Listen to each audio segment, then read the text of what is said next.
Welcome, friends, frenemies, fannies, to an all-new episode of 2022.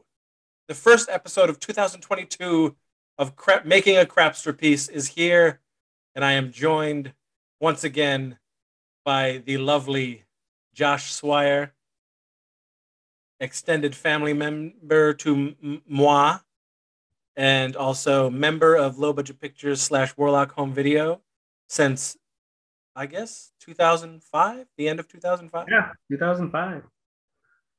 What does that make this, Josh?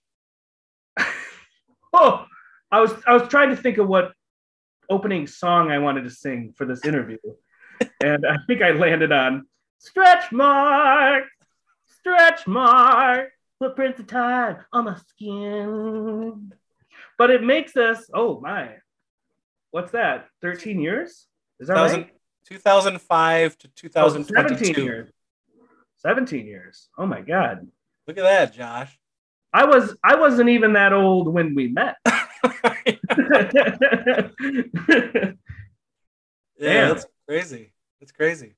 So, folks, this is one of the most requested Crapsterpieces to date, is to talk about this film in particular, 2008's Terror at Bloodfart Lake. This seems to be a fan favorite. People really enjoy this film, and I know there's some fans on a Discord online that are, go tits up for this film. There's a particular fan. She is very, very into this film and the sequel, and she watches it more times than I've probably ever seen it. And I made the movie and edited the film and all that stuff, but I can't imagine how much this person has seen it. But shout out to all those fans who enjoy these movies. We're finally here to talk with Josh about this film and I guess the impact it's had on society as a whole. And a strong impact it is, Father. So Josh plays the character of a fan favorite, Leo DeChamp. And Leo was first introduced in the film Wet Heat in 2007. And then subsequently in films, I just kept writing Leo. But I think Leo really hits peak Leo in this film. There was a way that Leo was written beforehand, and then as I kept writing Leo, he became dumber and dumber.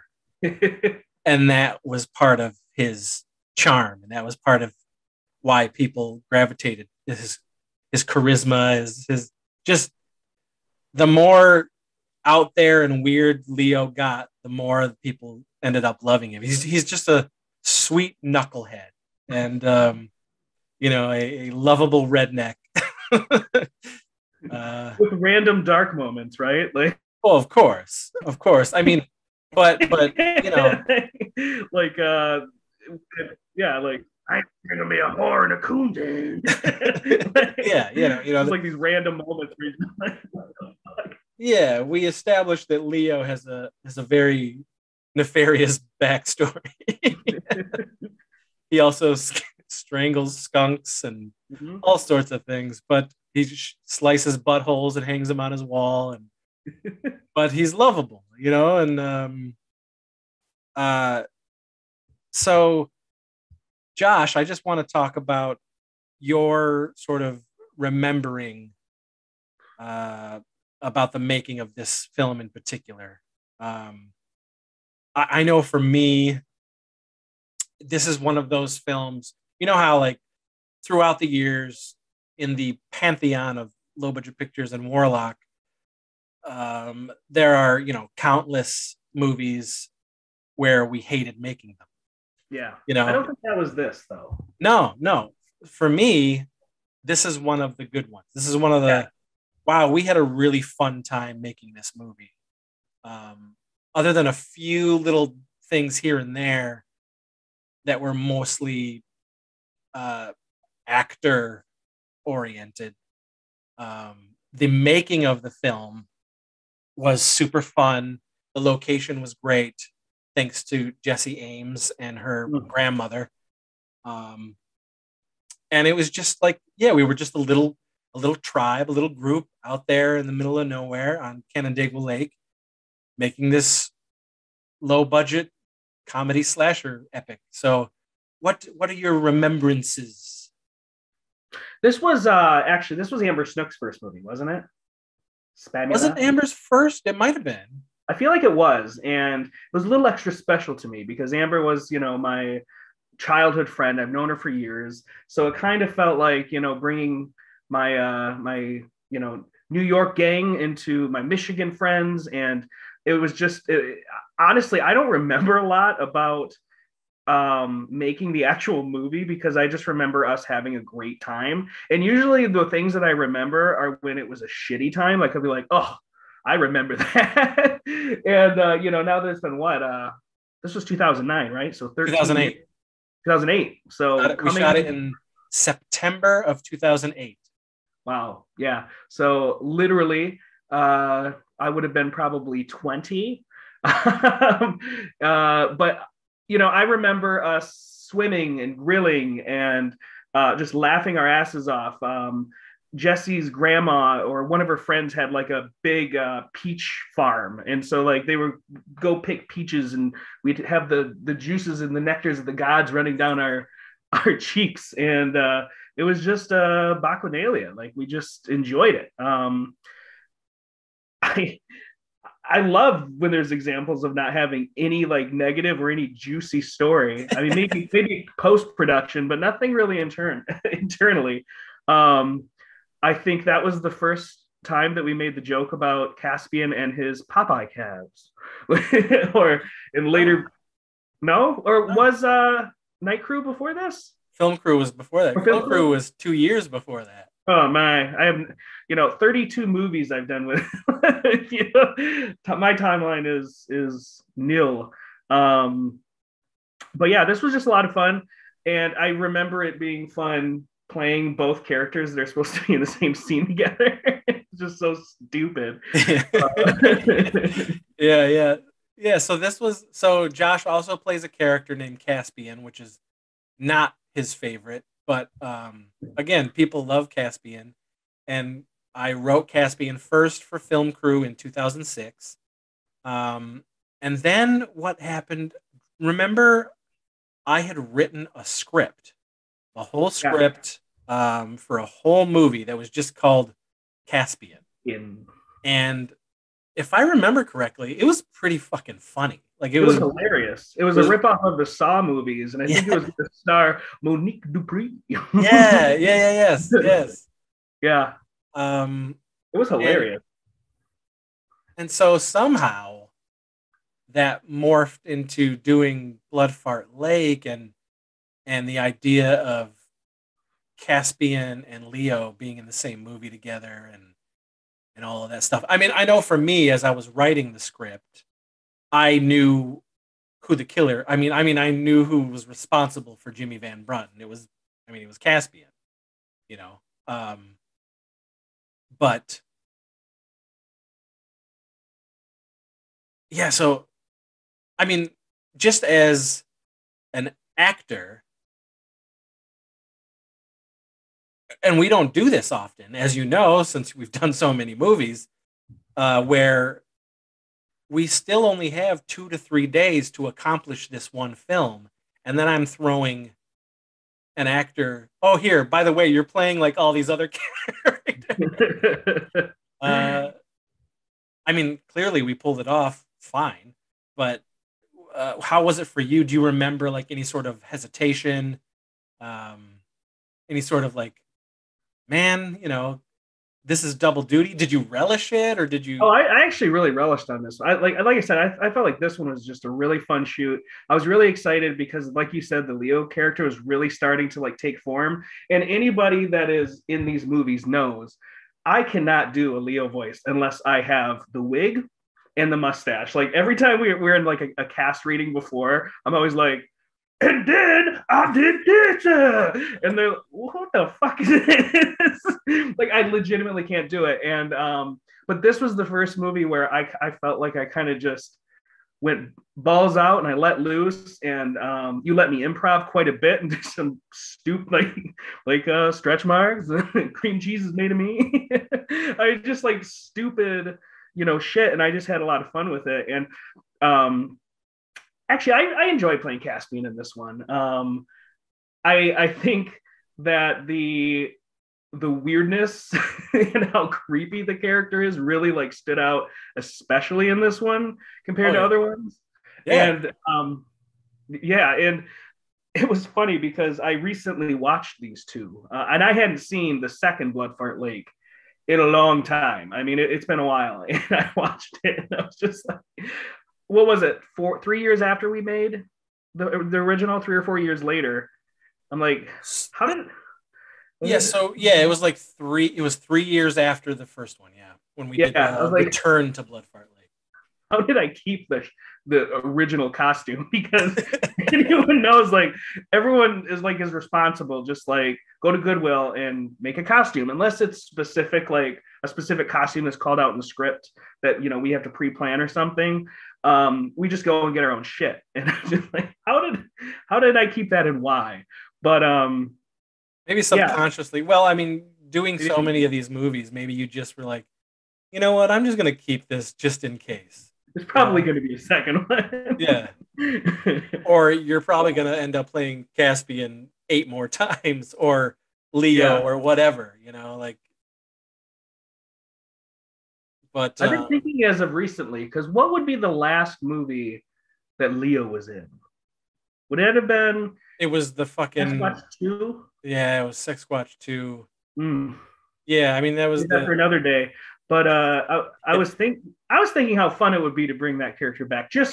Come on, just for like one more. I got to be honest with you. The idea of a Leo-centric film has been marinating for years in me. Like the idea of doing something unattached from everything else, but it's still Leo, and it's a really, it's a, believe me, I have things like as far as I was concerned, Leo was never a character that was going to get retired. There's certain characters throughout the years that I knew 100%. Listen, these guys, it's never happening again with, like Teen Ape, Bone Jack, Heather and Pugly, things like that. I know that that's not happening, but because characters like Leo, what is a multiverse jumper, like he's also Warlock Home Video. He's LBP. He's Warlock Home Video. Like Lance, like Lucas, things like that. Not LBP, but those types of characters, like Deathbone. I would do Deathbone in the Warlock world. I don't fucking care, because there's certain characters that I will 100% always love writing. So it was never a thing with me internally saying, that's it, no more Leo. You know what I mean? I think it was more from you that you're like, I'm tired of playing these characters. I need to diversify my portfolio. Yeah. Because if it were up to me, you'd play it all the time. But I think with the shooting of Sasquatch 2, it was very evident and obvious to all of us that, man, we didn't want to be doing this. It was Sasquatch 2 was a mistake. It was 100% a mistake, and you can tell, but again, now at this point, Sasquatch 2, we shot that in 2014. So we've already had fucking time to be away from that film and sort of that those the pain of that film and all that stuff. Yeah.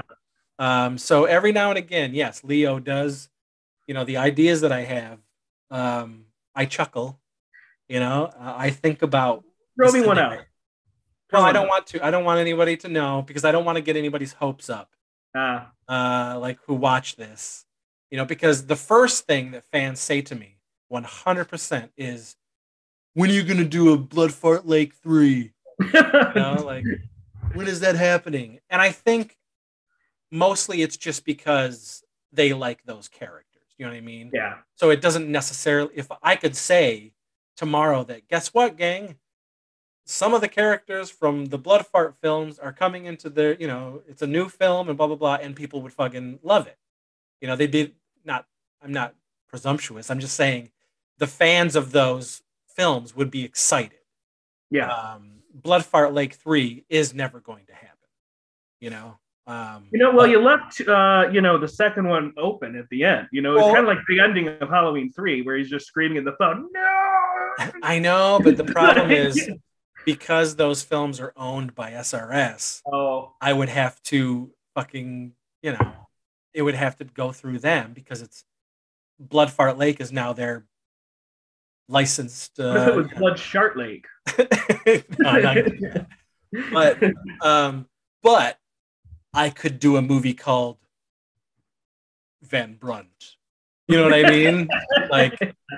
And it'd be the legend of Jimmy Van Brunt and have all those characters, because he doesn't own the characters. Okay. He just owns terror at Blood Fart Lake. Regardless that it's my fucking title to begin with. But he owns the rights to those two movies. And believe me, I've tried to buy the rights back and he won't.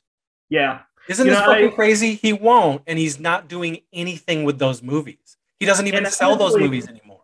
And the first one looks horrible. I mean, I just watched it, and I've told him, hey, I've said, hey, are you ever gonna do like I would love to buy these because I would do like a new Blu-ray release. I would really do something. So he's like, no, I'm not gonna. No, it's just like, okay, dude. Then why do you have why? Like, give them back to me.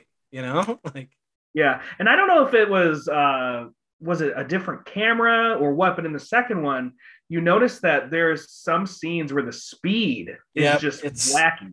It's something that happened during the editing of the film, and myself and the guy who, remember we had a kid shoot that movie.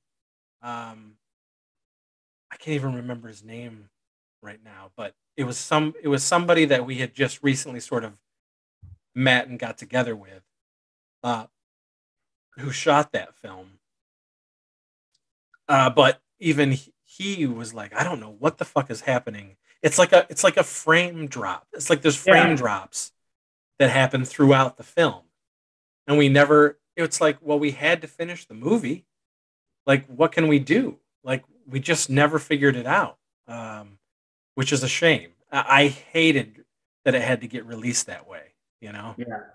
I just noticed it when I rewatched it. I was like, what? Oh, I notice it every single time.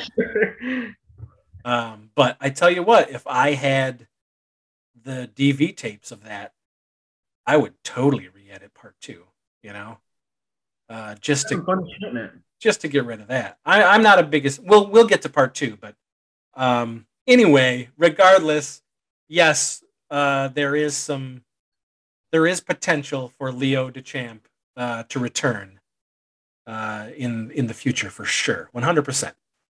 So, Terror at Blood Fart Lake, out of everything that I've done and everything you've done, I would not say it's my favorite. Mm-mm.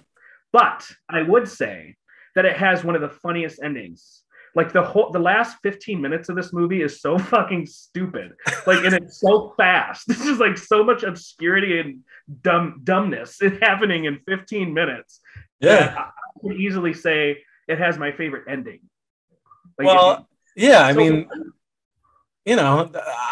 I think Blood Fart Lake is one of our best for sure. It's not my favorite of the films, but I 100% think it's one of our best, and it certainly is one of our funniest. You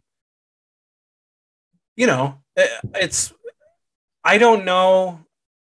So many people have sort of asked me where I come up with all the shit that I come up with, and I honestly do not know. I don't know. Whatever makes me laugh, whatever, brings a smile to my face as I'm sitting there trying to write this shit, that's what happens. And I, of course, if it were up to me, every movie would be the goofier the better. You know what I mean? Yeah. It's not necessarily always up to me because I have to think about an audience as well, and certain films that I want like more of a mainstream audience to get a hold of. And then we have films like, say, Film Crew, uh, Geek War, and the Weirdsies, you know. But these types of films, where it's just the most bonkers, stupid, absurd shit, that's what I like writing the most. Yeah. And it's not like I have to hold back everything that is Chris Seaver when I'm writing something like the Weirdsies or anything like that. But, there's a conscious decision not to go as balls deep as something like Sex Squatch or Blood Fart Lake or Spit Chew on Your Grave or something like that, But definitely, and I would say I did the same thing with Blood Fart 2, is that ending, it ramps up and it becomes even more ridiculous than the first like hour of the film, like, because once again, in the case of the second one, Caspian is fucking back, and the reason that he's back is ridiculous. And, It is. And the Jimmy and the weird sister thing, mentally challenged sister, and and the no genitalia, like it was just so it just kept escalating, and that's, yes, I think, and me, since you've been in all these films, like, I love just very odd and abrupt endings. That ending of Terror at Bloodfart Lake is literally like, anybody have a moist towelette, and it's just over. After shoving a human being up somebody's butt and then shitting the bones out. I remember this was the first movie that we kind of brainstormed together on. So like, you wrote the script, but we did a lot of talking. Like, was it the first? I think this was the first story by, like, where we actually. But I'm wrong on a lot of things. It was one of the first, if not the first, where we actually like spent hours on the phone. Like, you would do an edit, you'd send it to me, I'd read it, I'd say. Well, you had to. You were doing double duty. Yeah. I mean, this was a big Josh Suire showcase. This was my one-man show. Your talents were in the forefront of this film. I remember reading the script and just wishing that Ernest Teabags Verne was a real movie. I think most people do. I know. I want to see that. I bet many people don't know this, but our very own Andrew received a Raspberry Razzie Award for his role as Benjamin Scriven. Oh, I think everyone is aware of that. But you know what? He totally redeemed himself in the second film. Well, I apologize profusely to him, and when we went to do the second one, I made sure that he was taken care of. Ben was a much more type of Ben. The Ben in Blood Fart Lake is a very unforgiving character to play because it is the straight man. And at this point, you got to remember, Andrew had only been our friend. This was Andrew's first film. Right. And I call him a week before we're about to shoot and say, oh shit, this person dropped out. Can you come do this? And he's like, shit, okay. Up to this point, he's just a fan, a friend. He had never come out at all to be with the group. He had only hung out with us at conventions. you know, Yeah. or I would talk to him online or on the phone because I had his number. But, you know, and then I give him fucking the straight man. Which Because, I hate too. I mean, I'm a character oh, actor. If you give oh, me a, you know, we've talked about this because you were working on another project currently that kind of has more straight actors and less characters, and I was just like, ugh, I just don't know because I don't think I'm good at that. I'm not really an actor. I love playing characters though. yeah. So, like, yeah, and there's somebody like, say, Meredith, who is Yeah, great at playing a straight person. yeah, And that's, again, it's not putting her down. It's like she excels at playing a normal human being. But yeah, she's also fucking amazing playing like a wackadoo, you know? But there's a bunch of us, we aren't good at just playing normal fucking characters. And this was a movie that unfortunately I wrote to have a normal guy experiencing all this abnormal stuff. So, you know, No, even Amber though, like Amber, she excels at wacky fucking characters too. I mean, look at Sex Squatch, and then look at her role in this. I mean, she did fine in this, no, she was, but but I she mean, was good in this. I mean, she was good. but here's the thing though. Everybody else had a personality to play. Yeah, Ben didn't have a personality. You know, no, Ben was just Ben. Ben was a representation and a poor representation of the real Ben Scrivens, who has lots of personality and who we love, and the creator of Fright Rags and everything. But this was like a little wink and nod to Ben. And Andrew was literally playing, "Oh, hi, I'm Ben. I own Fright Rags." You know what I mean? right. Yeah, Everybody else I gave like, okay, Zeebs is this Long Island, New Jersey type metal and guy. You Travis know, was hilarious in this movie. Amber is a goth chick.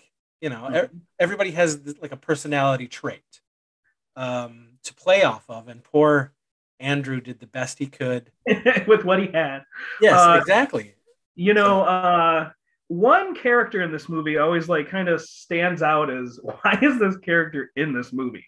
And I don't even remember the name of the character, but it's the headband. You know, I don't even remember, but it's just like I don't Snake. even remember.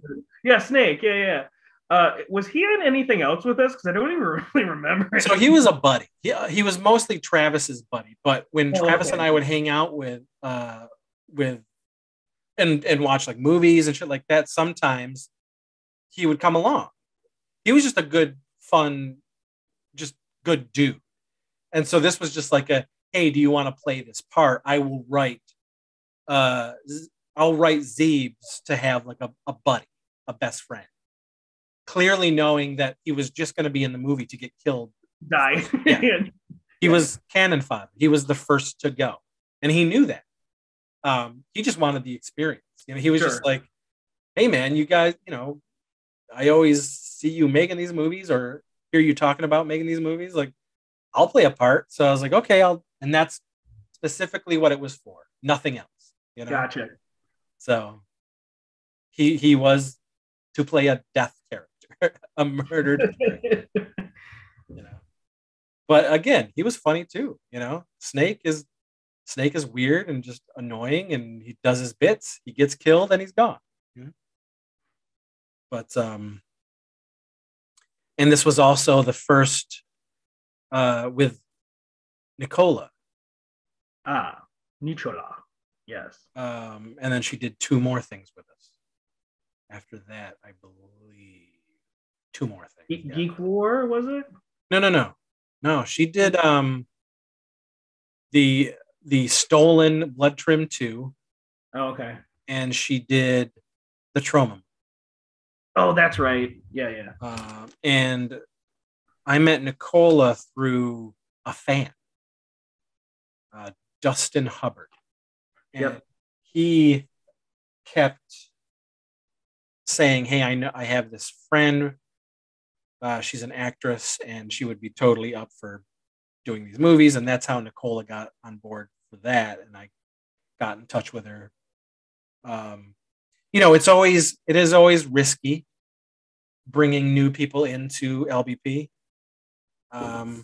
because you don't know. And I don't know how much time we even had with her before actually throwing her into the film. But again, I think she did fine, Oh and yeah. she melded with everybody good, and there wasn't any issues with her at all. And uh, there's lots of people who come into LBP for the first time, and you never see them again. You know what I mean? Yeah. And there's usually a reason for that. Because they just don't understand it, what they're about to get into. They don't understand the humor or the absurdity of it. They don't know how to play that, and they just maybe didn't meld with any of us, you know. And so it's a one and done thing, and you never see him again. But at least with Nicola, she at least ingratiated herself enough with the group so we were like, okay, she's a cool chick. She can get down, and she doesn't care how weird and gross we get. You know what I mean? So the foil, and here's where some of that came from. Again, it was from that Caspian script, because Caspian had a foe, which was Monique Dupree. Right. Because of some fucked up shit in their pasts, you know what I mean? And Caspian was this thing, this entity, this ball of evil that you had to have the hero to the hero. I mean, to the foe, and that's what this was. It was just taking elements from that Caspian script and throwing them into this movie, where Nicola basically became some of what Monique Dupree was going to be in the Caspian script, you know. And oddly enough, I don't know if I'm sure I said this at one point, but as of like 6 or 7 years ago, Monique remembered the script because I was at a convention, and Debbie Rashawn was there, and we were catching up, and I was chatting with her, and I didn't realize next to her was Monique. And I had met her, maybe 2006, 2007. So it'd been years since I'd met her. And Debbie's like, weren't you going to do something with Chris Monique? And she's like, oh yeah, there's this Caspian movie. And like, I was like, I was supposed to be Caspian. And it was just, it was just kind of funny that she obviously was excited enough about it to remember it all these years later. Yeah. Did you ever get the script? Oh yeah, she had the script. Yeah. I'm sure that's why she remembered it. That script is fucked up. Man, you still got it? No, but I know who does have it. Sean Pinkerton.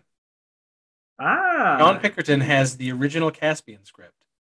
Actually, I'm gonna get a hold of Sean and see if he'll like print me a copy. Make me a copy so I can have it back. Because I would love to read it again.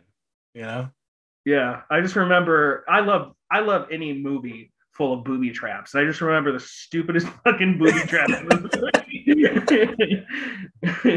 I was really excited to make it just because it was like, this is gonna be hilarious. Yeah, it's one of the scripts that I wrote where almost everyone across the board told me that they almost were crying laughing. Like, you know what I mean? They were just like, this movie is ridiculous. And I to this day, I don't remember why it fell through. Well, that's what I was just going to ask. I know you had said it turned into Blood Fart 2. But no, it turned into Blood Fart 1. It turned into Blood Fart 1. Blood Fart 1. Yeah. Huh. But I don't know. Unless it was like a budget thing. Well, see what Monique's doing.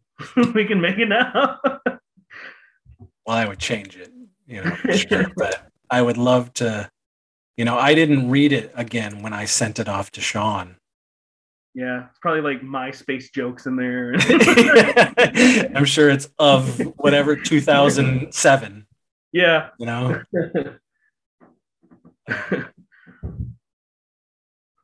But yeah, so Blood Fart Lake, man. Honestly, this was I was really disappointed to see the cut and how horrible SRS, like what horrible product they gave us. Because I remember watching this movie for the first time and it being like, dude, this looks like the best thing you've ever done to that point. Well, yeah, because up to that point, remember, this was the first movie that we had shot full HD. Yeah. We shot 24p before, Panasonic 24p, which was a step up from the mini DV stuff, so the 24p made everything have that a little more of the film look vibe to it. Yeah. But 2008, it was 100% the first time we shot HD, and that was because Billy bought that camera. Yeah, I remember that. And he was like, "Yeah, we'll shoot it on mine." It was the first movie where we had to transfer to a hard drive. Oh yeah, and you sit there for hours and wait for it to transfer. While we were shooting, we had to shoot everything. It was going directly to the hard drive, and then we would unplug the hard drive from the camera, go load all the footage, and then bring it back. Was there an issue with anything lost that we had to reshoot on this? Maybe. I just remember a hard drive transfer failure, and I thought we had things like that did happen after that once we kept using that camera. But I don't know if it was too much on Terra Bloodfire Lake because it was such a smooth shoot and it was a normal 2 to 3 day shoot. We were probably there for 3 days, Friday, Saturday, and Sunday. Yeah, to give perspective of the difference, like if you look at the quality of my camera that you're seeing right here and look at the quality of my daddy's camera, like I saw Chris's camera and then SRS released what you're seeing me on right now. Yeah. I mean, the original cut. And again, the edit is fine. The edit is the edit. But it's the way that it was put onto DVD from SRS that they just fucking didn't give a shit. Yeah. And it's clear. He also had special features that he didn't put on the disc. Did he put the music video on there? No, he didn't put the music video on there. Ugh. And that's because... that was probably a copyright issue or something like that. Yeah, I mean, you can't even find the video on YouTube anymore. Oh my God. That's because of the song. That's hilarious. Yeah, I mean, we could re-upload it and be fine. But yes, we did make a music video. Which was basically the trailer to the film.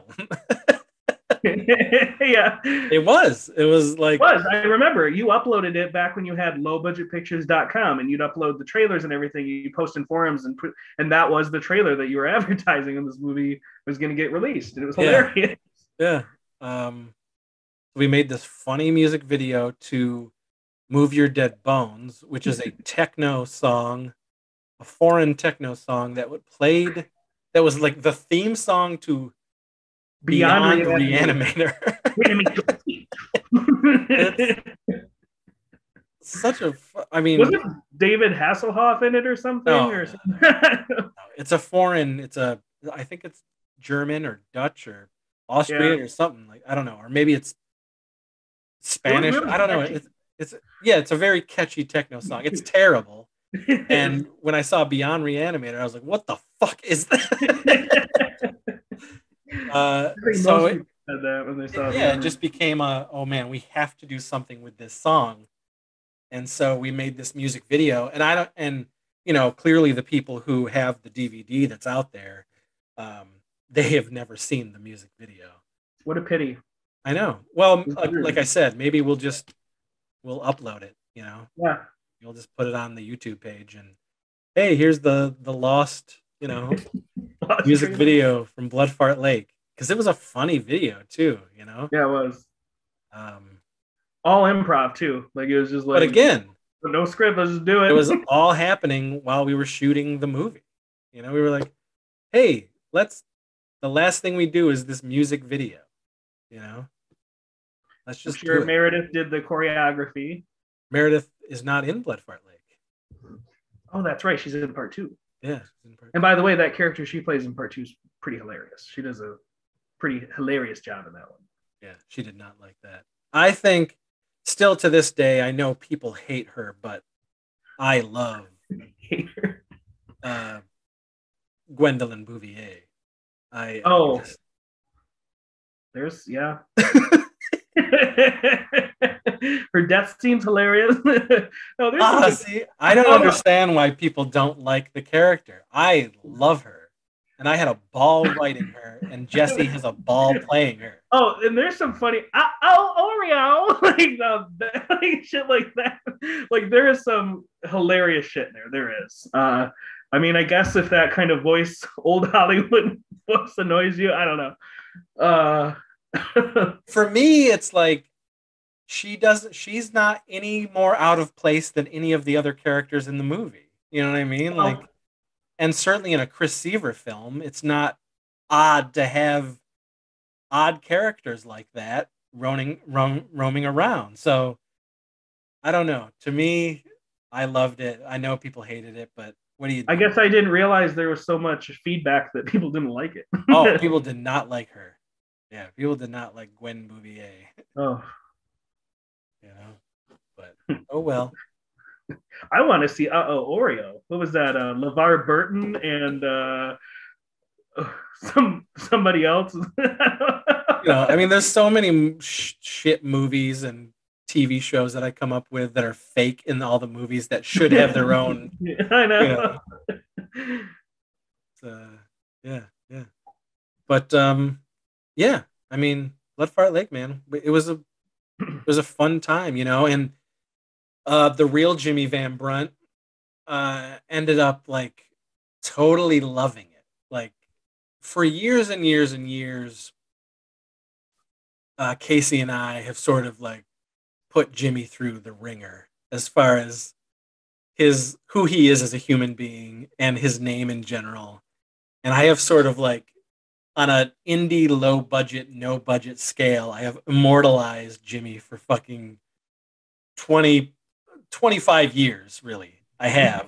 Um, and he just finds it so entertaining and cool that like, you know, even though he knows that it's all based on just picking on him, but he loves that there's these full blown characters out there that Yeah. are his name, you know? And even in Malva, Jimmy the Cock God Van Brunt, that also was based on Jimmy. And Trent Haga is playing a version of Jimmy that Jimmy wishes he could be, in Malva Zombie Ass Kicker. Because Jimmy is not a cool individual. um, but yeah, I think it's fun that he gets a kick out of that whole thing. I mean that I made a fucking rap song about that guy. Oh, The Jimmy Van Brunt rap. That is, yeah. and the music is in almost every LVP. It's Suck certainly it, in Blood bitches. Fart Lake. Yeah, It's gargle with the it. opening theme. Yeah, yeah. And then Billy playing Jimmy. Yeah. I will say this also. Nicole also has a very thankless job in the film. She also plays a straight person, and it suffers. Again because those two guys I wrote very plain. At least Yeah. with Nicole, I gave her some burps and farts and stuff, I guess, but yeah, she has a thankless job in the movie. But I think for the most part, like I was saying, everybody had a great time making the movie. Yeah.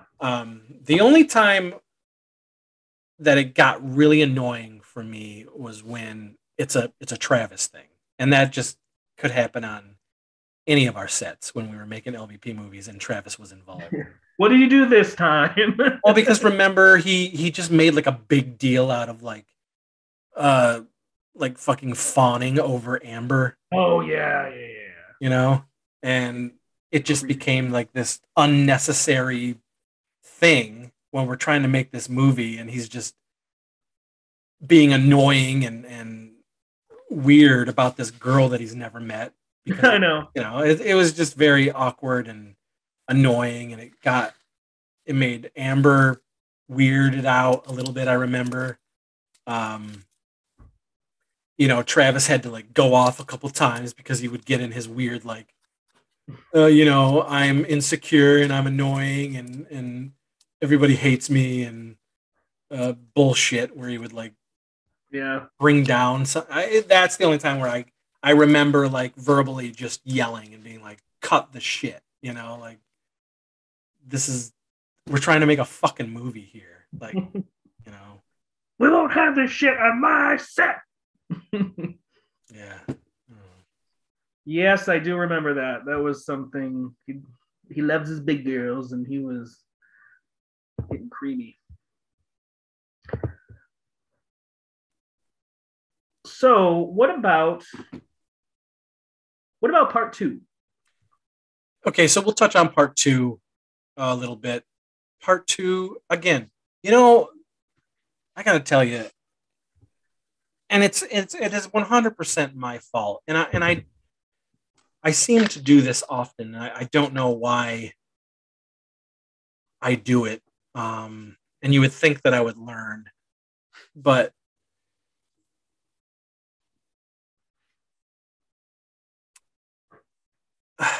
hold on, sorry.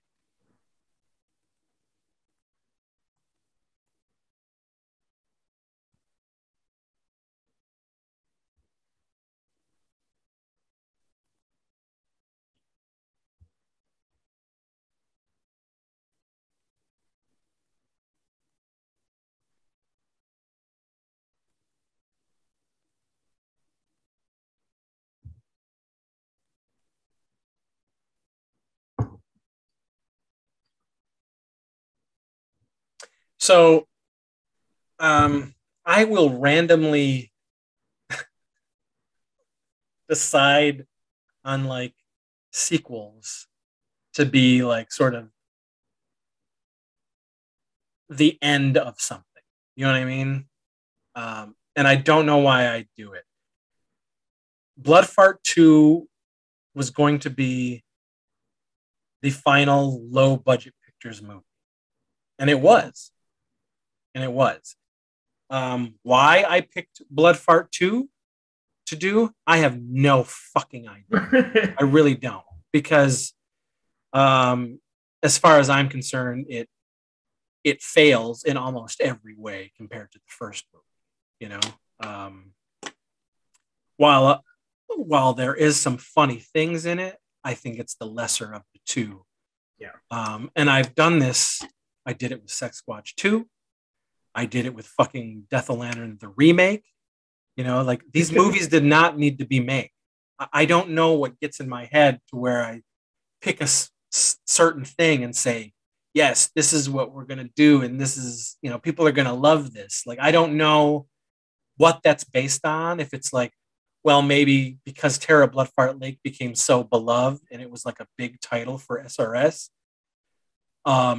I was like, why don't we revisit Blood Fart Lake? Because again, it was like 3 years later. We had made a shit ton of movies before that. Like, why revisiting? I don't know why I felt like it would be a good idea. Well, did SRS ask you to make this and give you? I can't even fucking remember. I can't remember. Yeah. I do know that the making of part 2 wasn't as good as the making of part 1. No. I didn't have as much fun. We certainly dealt with grosser circumstances because we were shooting in and out of the rain. We were shooting in the heat, and you add the heat, you add the rain, and then you get like fucking bugs and mosquitoes everywhere. We're shooting out in a fucking, woods and cherry patch and like all this shit. And it's just, odds were against the sequel. You know what I mean? Yeah. The only like scene that I remember having, like really having a good times, I liked filming this. I think it's stupid. The whole Leo's mansion scene where he lives in like the trailer and he's doing the DIY show. Like, like I know we had fun there because I think it was probably one of the very few times that it wasn't either 1,000 degrees or we weren't even getting eaten alive. If you watch some scenes, you can literally see, and the picture's horrible. So hundreds of bugs just like in the movie flying in front of the lens. And I know we would be out in those freaking cherry orchards for like hours shooting. And I think, was it Lauren, like ate a shit ton of cherries, ended up shitting her brain out. She's like, yeah. But again, this is another one where I know we alluded to it, but the ending is hilarious. It's the best part of the movie, and I think it has one of the best kung fu fighting scenes on film. Yeah, I mean, ever put to film. Yeah. Or mini DV. Yeah. Or digital. No, this was digital. This was HD at the time. Yeah, I mean, listen, I don't hate it. I do not hate it. I will watch it. There's some definitely some funny bits in it. It was great to have the real Ben and play off the fake Ben. We got to amp up the fake Ben. I don't know if it's amp up or completely create a different character. Oh, I mean, you know, I loved actually the new Ben character. He reminded me so much of like Loomis in the Halloween movies, like trying to hunt down the evil and like traveling across wherever to get back to Bloodfart Lake. And yes, he is definitely a Loomis. Almost, you know, uncannily. But yeah, you know what? I mean, there is some, like I said, there's some funny stuff. The intro of Lauren, and that character is really fun. I think, again, for somebody, you know, that I pulled into the group that year, and her first movie, she did a great job. She played off of you awesomely. I think Meredith's character is pretty fun. I love her character. I think it's hilarious. You know, there's some good deaths in this, in part 2. Fucking Shawnee Ramone. You know, Shawnee Ramone is in this with the chicken and everything. And yeah, there's some funny guys. Jason is hilarious. Jason is hilarious in this. Jason's hilarious in part 2. I think it has like the largest bush ever on camera in this as well. When we reveal that Caspian, in fact, does not have a male appendage, you just see this like freaking bush. Which, yeah. I don't remember who did that. It was Jesse's boyfriend at the time, but husband. Yeah. Okay. Yeah. I can't remember why I'm blanking on his name because he's been in a bunch of movies with us. He was funny in this too, as the Italian. Yeah. He has a great death. Yeah. Billy, again, as Van Brunt, and the roadside. Like coming on that road. Jacques DeQueef is in this one, you know. Chiggers. The pie. Is that a pie? No, yes, there's some funny bits in it. I wish it didn't look the way it looked. Where did we shoot this? Like we shot at Jessie Ames. She had friends of the family had this big farmhouse, and we went out there to, like, it was like, you know, an hour and a half away from Rochester, and we just shot this movie out there. Remember, we fucking went back and forth. Was this the movie that I ran into, that I crashed into your car? Remember, I rear-ended you with my car. Probably. And we had the same color car, and I had been in so many fender benders that I had the exact spray paint. And I ran out of the car, and I'm like, "I'm sorry, Daddy," and I was spray painting your bumper. Maybe it probably was. Was it at night? I believe so. Maybe we were driving back. Yeah. Happened. Yeah. Okay. Clearly, I didn't give a shit. You had a silver car. I remember that, and I had a silver car. Yeah, because I remember that it was on a farm, a fruit farm, obviously, and they had the fruit stand, and they had some sort of bar that we were shooting in. But yeah, for the life of me, I couldn't remember who the hell supplied the location. So it was Jesse again. Yep. Again, much to fans' chagrin, Gwendolyn Bouvier returns. Yeah, again, nobody dies in any of my movies that stays dead, and I always write a ridiculous reason how they're back. So you just got to go along for the dumb ride, the absurdity of it. Ashley's reason to be back was pretty hilarious. Oh yeah, of course. But I mean, it's absurd, it's stupid. Leo is pure Leo. I don't know. I mean, I just know I didn't have as much fun making part 2 that I did the first one, and I remember feeling kind of upset at myself that this is what we did sort of to close out that first 20 years, it should have been something original.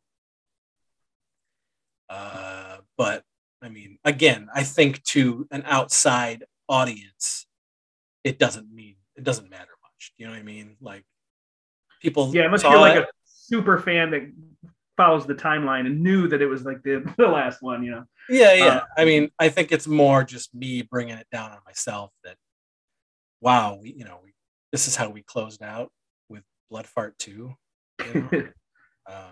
Well, it could have been worse. Could have been Sex Squatch too.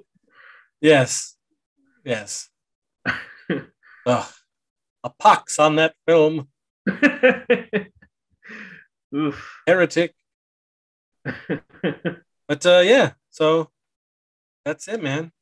These are some of our recollections of Terror at Blood Fart Lake and its lesser sequel. But we hope. Do you have anything else to say about the legacy, which would be the third film, The Legacy of Blood Fart Lake? I'd like to see it on a clearer release. That's all I would like. You're telling me, fans who love the Blood Fart Lake films, if you want to see a cleaned up, restored version of Blood Fart Lake on Blu-ray with brand new extras, get a hold of SRS Cinema. Get a hold of RON BONK and let them know that, hey, you want to see a new release of this film, as it should be seen. An HD version is out there. Mm-hmm. So it looks great. It looks great. So get a hold of them. Petition. Let them know that we want Blood Fart Lake in 2022. Stop signing human rights campaigns. Get your priorities straight. Everyone wants to see Leo's mustache in crisp, clean HD. Got my mustache and I'll come here. I'll come in. Yeah, it was clearly the glue. I love that in part 2 where we just totally blew the timeline with shooting night and day, and one of the last scenes, like, it goes from night to day, and we just say, we've been fighting since dawn. We've been fighting from dusk till dawn. Till dawn. I was like, what? It works. Nice transition. Yeah. Well, there you go, folks. We hope you enjoyed this magical journey down Blood Fart Lane, and we'll see you. I want to say thank you to Mr. Josh Suire for talking about these films with me and reminiscing, and so we'll see everyone on another jam-packed erotic episode of Making a Crapsterpiece. Bye, all. Thanks, Father. Thanks, all. Bye.